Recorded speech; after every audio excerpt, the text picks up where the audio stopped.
اشفاق احمد صاحب اکثر کہا کرتے تھے کہ آدمی عورت سے محبت کرتا ہے جبکہ عورت اپنی اولاد سے محبت کرتی ہے۔ اس بات کی مکمل سمجھ مجھے اس رات آئی جب گزشتہ صدی کے آخری سال کی موسم بہار کی ایک رات تھی۔ میری شادی ہوئے تقریباً 2 سال ہو چکے تھے اور بڑا بیٹا قریب 1 برس کا ہو گیا تھا۔ اس رات کمرے میں 3 لوگ تھے، میں، میرا بیٹا اور اس کی والدہ۔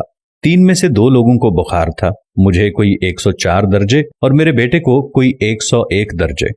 اگرچہ میری طبیعت میرے بیٹے سے کہیں زیادہ خراب تھی، تاہم میں نے یہ محسوس کیا کہ جیسے کمرے میں صرف 2 ہی لوگ ہیں، میرا بیٹا اور اس کی والدہ۔ بری طرح نظر انداز کیے جانے والے احساس نے میرے خیالات کو زیر و زبر تو بہت کیا، لیکن ادراک کے گھوڑے دوڑانے پر یہی حقیقت کھلی کہ عورت نام ہے اس ہستی کا کہ جب اس کو ممتا دید کر دی جائے تو پھر اس کو اپنی اولاد کے سوا کچھ دکھائی نہیں دیتا، حتیٰ کہ اس کو اپنا شوہر بھی، اور خاص طور پر جب اس کی اولاد کسی مشکل میں ہو۔ اس نتیجے کے ساتھ ہی ایک نتیجہ یہ بھی نکالا، اور وہ یہ کہ میرے بیٹے کے درد کا درمان اس کی والدہ کی آغوش ہے، تو یقیناً میرا علاج میری ماں کی آغوش ہوگی۔ اس خیال کا آنا تھا کہ میں بستر سے اٹھا اور ماں جی کے کمرے کی طرف چل پڑا۔ رات کے 2 بج رہے تھے، پر جیسے ہی میں نے ان کے کمرے کا دروازہ کھولا تو وہ فوراً اٹھ کر بیٹھ گئیں، جیسے میرا ہی انتظار کر رہی ہوں۔ پھر کیا تھا، بالکل 1 سال کے بچے کی طرح آغوش میں لے لیا اور توجہ اور محبت کی اتنی ہیوی ڈوز سے میری آغوش تھراپی کی کہ میں صبح تک بالکل بھلا چنگا ہو گیا۔ پھر تو جیسے میں نے اصول ہی بنا لیا کہ جب کبھی کسی چھوٹے بڑے مسئلے یا بیماری کا شکار ہوتا تو کسی حکیم یا ڈاکٹر کے پاس جانے کی بجائے سیدھا مرکزی ممتا شفا خانے برائے توجہ اور علاج میں پہنچ جاتا۔ وہاں پہنچ کر مجھے کچھ بھی کہنے کی ضرورت نہ پڑتی، بس میری شکل دیکھ کر ہی مسئلے کی سنگینی کا اندازہ لگا لیا جاتا۔ میڈیکل ایمرجنسی ڈکلیئر کر دی جاتی، مجھے ماں جی کے ہی بستر پر لٹا دیا جاتا اور اسی کا ہی کمبل اوڑھا دیا جاتا۔ کسی کو یخنی کا حکم ہوتا تو کسی کو دودھ لانے کا۔ الغرض توجہ اور محبت کی اس ہیوی ڈوز سے میری آغوش تھراپی ہوتی اور میں بیماری کی نوعیت کے حساب سے ہی کبھی چند گھنٹوں اور کبھی چند منٹوں میں ہی روبہ صحت ہو کر ڈسچارج کر دیا جاتا۔ یہ سلسلہ تقریباً 3 ماہ قبل تک جاری رہا۔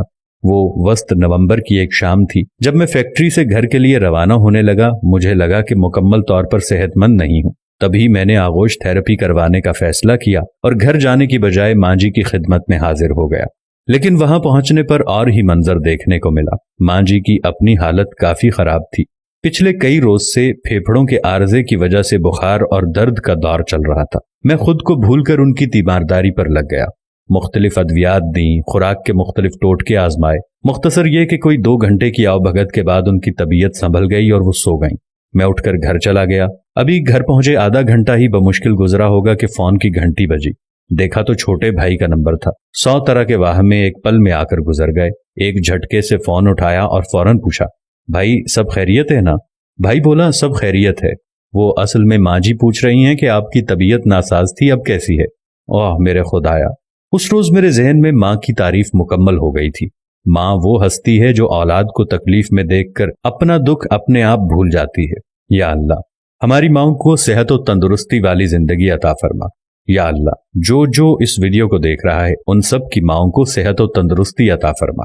یا اللہ، جن کی مائیں اس دنیا سے چل بسی ہیں ان کو جنت الفردوس میں اعلیٰ مقام عطا فرما، اور جن کی مائیں زندہ ہیں ہم سب کو ان کی خدمت کرنے کی توفیق عطا فرما۔ آمین ثم آمین۔